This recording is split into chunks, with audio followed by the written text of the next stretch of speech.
Sebenarnya I tak pernah my parents paksa I buat PE. Sumpah demi Allah, tak ada my parents cakap buat tak. I sendiri yang nak. So apa tahu? Sebab my parents ni, my mom is a lecturer, my dad is an engineer. Orang dah pandang tu dah tinggi dah, tapi they still need to cari side income. Diorang tak perlu bagi tahu I punya tak cukup, I dah faham tak cukup. So when I saw that, kenapa I nak jalani hidup yang sama? Kenapa I tak start now and tak payah repeat apa yang diorang kena buat now? Betul. Yeah.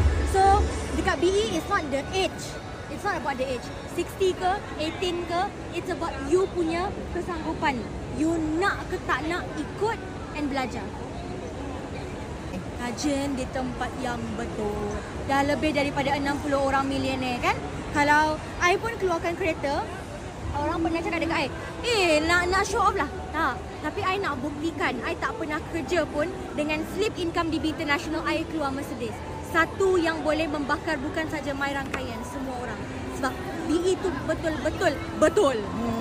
Right. Sekarang ni kan kerja pun susah nak dapat. Kalau dah dapat kerja pun tak happy pula kan. So daripada you nak buang-buang masa, you penat, you tak ada masa dengan you punya parents, kenapa you tak buat BE saja?